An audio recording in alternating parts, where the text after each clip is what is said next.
Friends. First ಒಂದು ನೆನ್ಪಿಟ್ಕೊಳ್ಳಿ, ಎಲ್ಲದಕ್ಕೂ ರೆಡಿ ಆಗಿರಬೇಕು. ದೂರದ ಬೆಟ್ಟ ಯಾವಾಗಲೂ ಏನಂತಾರೆ, ನುಣಗೆ ಅಂತಾರೆ. ಹತ್ರ ಹೋದಾಗೆ ನಿಮಗೆ ಕಲ್ಲೆಷ್ಟು, ಮುಳ್ಳೆಷ್ಟು, ಸ್ಟ್ರಗಲ್ ಎಷ್ಟು ಅಂತ ಗೊತ್ತಾಗೋದು. ಎರಡನೇದು, ಇಲ್ಲಿ ದುಡ್ಡಿದ್ದವನೇ ದೊಡ್ಡಪ್ಪ. ಇಲ್ಲಿ ದುಡ್ಡಿರಬೇಕು, ನೀವು ಏನು ಬೇಕಾದ್ರೂ ಮಾಡ್ಬೋದು. ಮೂರನೇದು, ಲಕ್ ಇರಬೇಕು, ದೇವ್ರ ಆಶೀರ್ವಾದ ಇರಬೇಕು. ಖಂಡಿತವಾಗ್ಲೂ ಅದು ಸಖತ್ ಇಂಪಾರ್ಟೆಂಟ್. ನಾಲ್ಕನೇದು ಬಂದ್ಬಿಟ್ಟು, ನೀವು ಇಲ್ಲಿ ಬರೋಕ್ಕಿಂತ ಮುಂಚೆ ಸ್ವಲ್ಪ ಜನ ಯಾರಾದರೂ ಕನೆಕ್ಷನ್ಸ್ಗಳು ನಿಮಗೆ ಗೊತ್ತಿರಬೇಕು. ಯಾಕೆಂದರೆ ಇಲ್ಲಿ ತುಂಬ ಜನ ಬರ್ತಾರೆ, ತುಂಬ ಸ್ಟ್ರಗಲ್ ಮಾಡ್ತಾರೆ. ಇನಿಷಿಯಲ್ ಫುಡ್ ಅಡ್ಜಸ್ಟ್ ಆಗಲ್ಲ, ರೂಮ್ಮೇಟ್ಸ್ ಅಡ್ಜಸ್ಟ್ ಆಗಲ್ಲ, ರೂಮ್ ಅಡ್ಜಸ್ಟ್ ಆಗಲ್ಲ, ತುಂಬ ಸ್ಟ್ರಗಲ್ ಮಾಡ್ತೀರ. ಸೊ ನೀವು ಬರೋಕ್ಕಿಂತ ಮುಂಚೆ ದುಬೈ ಹೋಗ್ಬರೋಣ, ಯಾವುದೋ ಒಂದು ಕೆಲಸ ಸಿಗುತ್ತೆ, ನೋ. ನೀವು ಮೆಂಟಲಿ ಫ್ಯಾಮಿಲಿಯಿಂದ ದೂರ ಇರ್ತೀರ. ಎಲ್ಲನೂ ನೀವು ಪ್ರಿಪೇರ್ ಆಗಬೇಕು ಮೈಂಡಲ್ಲಿ. ನೀವು ಅದನ್ನು ಪ್ರಿಪೇರ್ ಆಗದೆ ಹೋದರೆ ನಿಮಗೆ ತುಂಬ ಕಷ್ಟ ಆಗ್ಬಿಡುತ್ತೆ. ಸೊ ಅದೊಂದು ಯಾವಾಗಲೂ ನೆನ್ಪಿಟ್ಕೊಳ್ಳಿ. ಆಮೇಲೆ ಇನ್ನೊಂದು ಏನಂತ ಅಂದರೆ, ಏರಿಯಾ ವೈಸ್ ನಾನು ಹೇಳಿದಂಗೆ ಏರಿಯಾ ವೈಸು ರೆಂಟ್. ನೀವೇನಾದರೂ ಶೇರಿಂಗು, ಬಂಕರ್ಸ್ ಬೆಡ್ಡಲ್ಲಿ ಜೊತೆಯಲ್ಲಿ ಒಂದು 4 ಜನ 5 ಜನ ಥರ ಇರ್ತೀರಾ ಅಂತ ಅಂದರೆ 1200 800 AED. ನಾನು ಮಾಡ್ತಾಯಿದ್ದ ರುಪೀಸ್ ಅಲ್ಲ, AED ನಾನು ಹೇಳೋದನ್ನ. ಸಪೋಸ್ ಈಗ 800 AED ಇಂಟು 27 ಹಾಕ್ಕೊಳ್ಳಿ, 26 ಹಾಕ್ಕೊಳ್ಳಿ. 1200 ಅಂದರೆ ಇಂಟು 26 ಹಾಕಿ, ಓಕೆನಾ? ಈ ಥರ ಕನ್ವರ್ಷನ್ಸ್ ರೇಟ್ ಮಾಡಿ, ನಿಮಗೆ ಅವಾಗ ಅರ್ಥ ಆಗುತ್ತೆ. ಸೊ ಇಲ್ಲಿ ರೂಮ್ಮೇಟ್ಸ್ಗಳು ಕನ್ನಡದವ್ರಾಗಿರ್ಬೇಕು ಇದ್ರೆ ಬಚಾವ್. ಇಲ್ಲ ಅಂದರೆ ನಿಮಗೆ ಈಜಿಪ್ಷಿಯನ್ ಸಿಗ್ತಾರೆ, ಸೌತ್ ಆಫ್ರಿಕನ್ ಸಿಗ್ತಾರೆ, ಫಿಲಿಪಿನೋ ಸಿಗ್ತಾರೆ, ಶ್ರೀಲಂಕನ್ ಸಿಗ್ತಾರೆ, ಬೇರೆ ಬೇರೆ ಕಂಟ್ರೀಸ್ ಅವ್ರು ರಷ್ಯನ್ ಸಿಗ್ತಾರೆ. ಸೊ ನೀವು ಎಲ್ಲದಕ್ಕೂ ನೆನ್ಪಿಟ್ಕೊಳ್ಳಿ, ನಿಮಗೆ ಯಾವ ಥರ ರೂಮ್ಸ್ ಇರಬೇಕು. ನಿಮ್ಮ ನ್ಯಾಷ್ನಾಲಿಟಿನೇ ರೂಮ್ ಹುಡ್ಕೊತೀರಾ, ಇಲ್ಲ ಡಿಫ್ರೆಂಟ್ ನ್ಯಾಷ್ನಾಲಿಟಿ ಅವ್ರ ಜೊತೆ ನೀವು ಸ್ಟೇ ಆಗೋಕ್ಕೆ ರೆಡಿ ಇದ್ದೀರಾ, ಅವೆಲ್ಲದಕ್ಕೂ ಪ್ರಿಪೇರ್ ಮಾಡ್ಕೋಬೇಕು. Main thing in guys, AC. ದಯವಿಟ್ಟು ಇಲ್ಲಿ AC ಟಾರ್ಚರ್ ನೈಟ್ ಆದರೆ ಏನಂದರೆ, ಸೆಂಟ್ರಲೈಸ್ಡ್ ಬಂಕರ್ ಬೆಡ್ಡಲ್ಲಿ ಇರ್ತೀರ. ಸೊ ಎಲ್ಲರೂ AC ಜಾಸ್ತಿ ಇಕ್ತಾರೆ. ಇಲ್ಲಿ ಫ್ಯಾನ್ ಅಲ್ಲ ಅನ್ನೋದು ಇಲ್ಲ. ಸೊ ಏನು ಮಾಡ್ತಾರೆ ಅಂದರೆ, AC ಎಲ್ಲರಿಗೂ ಬೇಕು. ಸ್ವಲ್ಪ ಸ್ಟಾರ್ಟಿಂಗ್ 1 hour 2 hour ನಿಮಗೆ ನಾರ್ಮಲ್ ಅನಿಸುತ್ತೆ, ಆಮೇಲೆ ತುಂಬ ಫ್ರೀಸ್ ಅನಿಸುತ್ತೆ.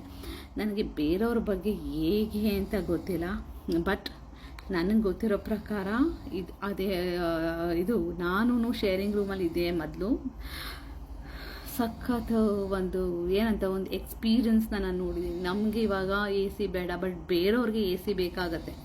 ಅದನ್ನು ಮೈಂಡಲ್ಲಿ ಯಾವಾಗಲೂ ಪ್ರಿಪೇರ್ ಮಾಡ್ಕೊಳ್ಳಿ. ಮತ್ತು ಫುಡ್ಡು, ಇವಾಗ ನೀವು ಬೀಫ್ ತಿನ್ನಲ್ಲ, ನಾವು ಇಂಡಿಯನ್ಸ್ ಏನು ಮಾಡ್ತೀವಿ, ಒಂದೊಂದು ಕಲ್ಚರಲ್ಲಿ ಒಂದೊಂದು ಥರ. ನಾನು ಗೌಡ ಹುಡುಗಿ, ನಾನು ಬೀಫ್ ತಿನ್ನಲ್ಲ, ಪೋರ್ಕ್ ತಿನ್ನಲ್ಲ, ಆಯಿತಾ? ಬಟ್ ನೀವು ಬೇರೆ ನ್ಯಾಷ್ನಾಲಿಟಿ ಅವ್ರ ತಿಂದಾಗ ಅವರು ಪೋರ್ಕು, ಬೀಫು ಏನು ಬೇಕಾರೋ ತೊಗೊಂಡು ಬರ್ಬೋದು, ಇಲ್ಲ ಏನು ಬೇಕಾರೋ ತೊಗೊಂಡು ತಿನ್ಬೋದು. ನೀವು ಅದನ್ನು ಕ್ವೆಶನ್ ಮಾಡೋಂಗಿಲ್ಲ. ಮತ್ತು ಏನಂತಾರೆ, ಕಿಚನ್ ಅಂತ ಬಂದಾಗ, ಆಫೀಸಿಂದ ಬೇಗ ಬಂದಾಗ ನೀವು ಫಸ್ಟ್ ಹೋಗಿ ಕಿಚನ್ನಲ್ಲಿ ಕೆಲಸ ಮಾಡ್ಕೊಬೇಕು. ಯಾಕೆ ಅಂದರೆ, ಜನಗಳು ಆಫೀಸಿಂದ ಬರ್ತಾ ಏನು ಮಾಡ್ತಾರೆ, ಕುಕ್ಕಿಂಗ್. ಇವಾಗ ನೀವು ಒಂದು 20 ಮಿನಿಟ್ಸಲ್ಲಿ ಅಡುಗೆ ಮಾಡ್ಬೋದು, ಬೇರೆಯವರು ಅದೇ 20 ಮಿನಿಟ್ಸ್ನ 1 hour ತೊಗೊಬೋದು, ಇನ್ನೊಬ್ಬರು ಅವರು 1.5 hour ತೊಗೊಬೋದು. ಅದು ಇನ್ನು ವಾಷಿಂಗ್ಗೆ ಅಂತ ಬಂದಾಗ, ಬಟ್ಟೆಗಳು ವೀಕೆಂಡ್ಸಲ್ಲಿ ಅಂತ ಬಂದಾಗ ಎಲ್ಲರೂ ಏನು ಮಾಡ್ತಾರೆ ಅಂದರೆ, ಫ್ರೈಡೇ ನೈಟ್ಸಿಂದನೇ ಸ್ಟಾರ್ಟ್ ಮಾಡಿಬಿಡ್ತಾರೆ. ಫ್ರೈಡೇ ನೈಟ್ಸೇ ಹಾಕ್ಕೊತಾರೆ, ಇಲ್ಲ ಸ್ಯಾಟರ್ಡೆ ಬೇಗ ಎದ್ದು ಮಾಡ್ಕೊತಾರೆ. ನೀವೇನಾದರೂ ಸ್ಯಾಟರ್ಡೆ ಸಂಡೇ ಆಫ್ ಅಂತ ಇದ್ದಾಗ ನಿಮ್ಗೆ ತುಂಬ ಕಷ್ಟ, ಆಚೆನೇ ಹೋಗೋಕ್ಕಾಗಲ್ಲ ವೀಕೆಂಡಲ್ಲಿ. ಯಾಕೆ ಅಂದರೆ ಬಟ್ಟೆ ತೊಗೊಬೇಕು, ಐರನ್ ಮಾಡ್ಕೊಬೇಕು, ಬಾತ್ರೂಮ್ ಹೋಗಿ ನೀಟಾಗಿ ಸ್ನಾನ ಮಾಡೋಣ ಅಂದರೆ ಜನ. ಸೊ ಇವೆಲ್ಲ ಇರುತ್ತೆ. ಸೊ ಅದರಲ್ಲಿ ಕೆಲಸ ಹುಡ್ಕೊಬೇಕು ಅಂದರೆ ನೀವು ನಿಯರೆಸ್ಟ್ ಏರಿಯಾ ಇದ್ದರೆ ಸಿಟಿಗೆ ಬರಬೇಕು. ಈ ಕಡೆ ದುಬೈ ಬಿಸ್ನೆಸ್ ಬೇ ಏರಿಯಾ, ಇಂಟರ್ನೆಟ್ ಸಿಟಿ, ಈ ಸೈಡು JLT, ಮರೀನಾ, ಆ ಸೈಡ್ ಸಿಗುತ್ತೆ. ದುಬೈ ಏರಿಯಾ ಎಲ್ಲ ಬಂದುಬಿಟ್ಟು ಕರಾಮ, ಮೀನಾ ಬಜಾರ್ ಏರಿಯಾ, ಅವೆಲ್ಲ ನಾನು ಒಂದೊಂದೇ ನಿಮಗೆ ಡೀಟೇಲ್ಸ್ ಕೊಡ್ತಾ ಹೋಗ್ತೀನಿ, ಒಂದೊಂದೇ ಶಾರ್ಟ್ಸ್ ಮಾಡ್ತಾ ಹೋಗ್ತೀನಿ. ನಿಮಗೆ ಯಾವ ಥರ ಅನಿಸುತ್ತೆ ಅಂದರೆ, ಓ ಇಷ್ಟು ದೂರ ಬಂದರೆ ಈ ಥರ ಇದೆಯಾ, ಅಷ್ಟು ದೂರ ಹೋದರೆ ಈ ಥರ ಎಲ್ಲ ಆಗುತ್ತಾ ಅಂತ ಅನಿಸುತ್ತೆ. ಅದಕ್ಕೇ ನೀವು ಏನಾದರೂ ಕೆಲಸ ಹುಡ್ಕೋಕೆ ಬಂದಾಗ ಮಿಡಲಲ್ಲಿರಿ. ಮಿಡಲಲ್ಲಿ ಅಂದರೆ ಬೂರ್ಜುಮಾನ್, ADCB, ಕರಮ ಇಂಥ ಏರಿಯಾದಲ್ಲಿ, ಶಾರ್ಜಾದಲ್ಲೆಲ್ಲ ಇದ್ದರೆ ನಿಮಗೆ ಕಾರ್ ಲಿಫ್ಟ್ ಸಿಗುತ್ತೆ. ಒಂದು ದಿವಸ ಕಾರ್ ಲಿಫ್ಟ್ ಬಗ್ಗೆನೇ ಒಂದು ವಿಡಿಯೋ ಮಾಡ್ತೀನಿ. ನೀವು ಹೇಗೆ ಬರ್ಬೋದು, ಯಾವ ಥರ ರೀಚ್ ಆಗ್ಬೋದು ದುಬೈಗೆ, ಮತ್ತು ಯಾವುದೇ ಕಾರಣಕ್ಕೂ ಟ್ಯಾಕ್ಸೀಸ್ ಎಲ್ಲ ಯೂಸ್ ಮಾಡಬೇಡಿ. ಪ್ರತಿಯೊಂದಕ್ಕೂ ನಾನು ಲಿಂಕ್ ಡಿಸ್ಕ್ರಿಪ್ಷನಲ್ಲಿ ಹಾಕಿರ್ತೀನಿ. ಎಲ್ಲ ಕಡೆಯಿಂದನೂ ಎಲ್ಲಗೂ ಹೋದ್ರೂ ಬಸ್ಸಸ್ ಫೆಸಿಲಿಟಿ ಸಿಗುತ್ತೆ. ಸೊ ಬಸ್ಸಸ್ನ ಯೂಸ್ ಮಾಡಿ, ಮೆಟ್ರೋ ಯೂಸ್ ಮಾಡಿ, ನೋಲ್ ಕಾರ್ಡ್ ತೊಗೊಳ್ಳಿ. ಅದು ಅಂತೂ ತುಂಬ ತುಂಬ ತುಂಬ ನಿಮಗೆ ಇಂಪಾರ್ಟೆಂಟ್ ಆ್ಯಕ್ಚುಲಿ. ಇನ್ನೊಂದು ಎಲ್ಲದಕ್ಕಿಂತ ಹೆಚ್ಚಾಗಿ ಅಂತ ಅಂದರೆ ಇಂಟರ್ವ್ಯೂಸ್ ಕಾಲ್ಗೋಸ್ಕರ ನೀವು ಏನಂತಾರೆ ಮೇನು ರೂಮಲ್ಲೇ ಕೂತ್ಕೊಂಡು ಇದು ಮಾಡಿಬಿಡಿ. ಪೀಪಲ್ನ ಮೀಟ್ ಮಾಡಿ. ನಿಮ್ಗೇನಾದರೂ ಓಕೆ ಓದಿದ್ದೀನಿ ತುಂಬ ಚೆನ್ನಾಗಿ ಒಳ್ಳೆ ಕೆಲಸ ಬೇಕು ಅಂದರೆ ಲೇಟ್ ಆಗುತ್ತೆ.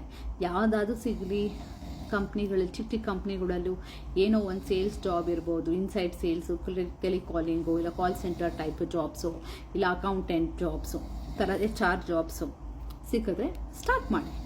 ವೇಟ್ ಮಾಡಬೇಡಿ. ಆಮೇಲೆ ಒಂದು 3 ಮಂತ್ಸು 6 ಮಂತ್ಸು ಆದಮೇಲೆ ನಿಮಗೆ ಎಕ್ಸ್ಪೀರಿಯನ್ಸ್ ಆಗುತ್ತೆ. ಜನಗಳನ್ನ ಫ್ರೆಂಡ್ಸ್ ಮಾಡ್ಕೊತೀರ. ಆಮೇಲೆ ನೀವು ಹುಡುಕ್ಬೋದು. ಇನಿಷಿಯಲಿ ಟೈಮ್ ವೇಸ್ಟ್ ಮಾಡಬೇಡಿ. ಇಲ್ಲ ನನಗೆ ಸ್ಯಾಲ್ರಿ ಕಡಿಮೆ ಆಯಿತು, ಬರೀ 2000 ಕೊಡ್ತಾರಂತೆ, 3000 ಕೊಡ್ತಾರಂತೆ. ನೋ ಗೈಸ್, ನೀವು ಬರ್ತಾರದು ಏನಕ್ಕೋಸ್ಕರ? ಎಲ್ಲರೂ ಹಾಡ್ಕೊಂಡವ್ರ ಮುಂದೆ ಎದ್ದು ನಿಂತ್ಕೊಂಡು ನಾವು ತೋರ್ಸೋಕ್ಕೆ ಅಂತ ಬರ್ತಾ ಇರ್ತೀವಿ. ಕಷ್ಟ ಆಗಲಿ ಸುಖ ಆಗಲಿ, ಚಿಕ್ಕ ಕೆಲಸ ಆದರೂ ಸರಿ, ದೊಡ್ಡ ಕೆಲಸ ಆದರೂ ಸರಿ, ಶ್ರದ್ಧೆ ಭಕ್ತಿಯಿಂದ ಕೆಲಸ ಮಾಡಿ. ಖಂಡಿತವಾಗ್ಲೂ ಆ ದೇವರೇ ನಿಮ್ಮನ್ನ ಕಾಯ್ತಾನೆ. ಒಳ್ಳೆ ದಾರಿ ಸಿಗುತ್ತೆ. ಎಲ್ಲದಕ್ಕೂ ತಾಳ್ಮೆ ಬೇಕು. ಅದೊಂದು ಮೇನ್ ಇಟ್ಕೊಳ್ಳಿ. ಇನ್ನೊಂದು ಅಂದರೆ ನನ್ನ ರೂಮ್ ಬಗ್ಗೆ ಹೇಳ್ತಾ ಇದ್ದಲ್ಲ, ರೆಂಟು ನೋಡಿ. ನೀವು ಸಿಂಗಲ್ ರೂಮಲ್ಲಿ ಇರ್ತೀನಿ ಅಂತ ಅಂದರೆ 2000 ಸಿಂಗಲ್ ರೂಮ್, ನನಗೊಂದು ರೂಮ್ ಕೊಟ್ಟಿರ್ತಾರೆ, ಅಲ್ಲಿ ಬೆಡ್ ಕೊಟ್ಟಿರ್ತಾರೆ, ಅಟ್ಯಾಚ್ ಬಾತ್ರೂಮ್ ಏನೂ ಇರಲ್ಲ. 3500. ಅಟ್ಯಾಚ್ ಬಾತ್ರೂಮ್ ಬೇಕು ಅಂದರೆ 4000. ಅದಕ್ಕೆಲ್ಲ ಹೋಗಬೇಡಿ. ನನಗೆ ಅಡ್ಜಸ್ಟ್ ಆಗಲ್ಲ, ನಾನು ಒಬ್ಬರೇ ಇರಬೇಕು. ನೋ, ಆವಾಗಲೂ ನಿಮ್ಗೇನು ಕಿಚನ್ ಎಲ್ಲ ನಿಮ್ಗೆ ಸಿಗೋಲ್ಲ. ಅಂದರೆ ಶೇರಿಂಗೇ ಇರುತ್ತೆ. ಎಲ್ಲರೂ ನಿಮಗೆ ಪರ್ಸ್ನಲಾಗಿ ಕಿಚನ್ ಎಲ್ಲ ಸಿಗೋಲ್ಲ. ಸೊ ಆಲ್ವೇಸ್ ನೀವು ಬ್ಯಾಚುಲರ್ಸ್ ಆಗಿದ್ದರೆ ಎಲ್ಲದಕ್ಕೂ ಪ್ರಿಪೇರ್ ಆಗಿ. ಇಂಡಿಯಾದಿಂದ ಬರಬೇಕಾದ್ರೆ ಚಟ್ನಿ ಪುಡಿನೋ, ಉಪ್ಪಿನಕಾಯಿಗಳು ಆ ಥರ, ಇಲ್ಲ ನಿಮ್ಗೆ ಅಡುಗೆ ಮಾಡ್ಕೊಂಡೋಗಿ ಬಂದರೆ ಒಂದು ಸ್ಮಾಲ್ ಕುಕ್ಕರು, ಪಾತ್ರೆಗಳು ನೀವು ಅಲ್ಲಿಂದ ತೊಗೊಂಬರ್ಬೋದು. ಇಲ್ಲೂ ಕಡಿಮೆಗೆ ಸಿಗುತ್ತೆ. ಡೇ ಟು ಡೇಲಿ ತೊಗೊಬೋದು. ಸೊ ಇಟ್ಸೆಲ್ಲ ನಿಮಗೆ ಬಿಟ್ಟಿದ್ದು. ಬಟ್ ಬರೋಕ್ಕಿಂತ ಮುಂಚೆ ದಯವಿಟ್ಟು ಪ್ಲೀಸ್ ಇವೆಲ್ಲ ಯೋಚನೆ ಮಾಡಿ. ಒಂದು ಎಲ್ಲರ ಜೊತೆ ಶೇರ್ ಮಾಡ್ಕೊಬೇಕು. ಬೆಡ್, ಬಾತ್ರೂಮ್ ಶೇರಿಂಗ್ ಇರುತ್ತೆ. ನೀವು ಹಾಸ್ಟೆಲಲ್ಲಿ ಇರ್ತೀರಲ್ಲ ಸರಿ, ಅದು ಊಟ ಎಲ್ಲ ಬಂದುಬಿಟ್ಟು ನೀವೇ ಮಾಡ್ಕೊಬೇಕು. ಊಟ ಎಲ್ಲ ಇನ್ಕ್ಲೂಡ್ ಇರಲ್ಲ. ಸೊ ಇವೆಲ್ಲ ನೆನ್ಪಿಟ್ಕೊಂಡು ನೀವು ಸಾಧನೆ ಮಾಡಬೇಕು ಅಂತ ಬಂದರೆ ಖಂಡಿತವಾಗ್ಲೂ ತಾಳ್ಮೆ, ಮೇನು ಪೇಷನ್ಸ್.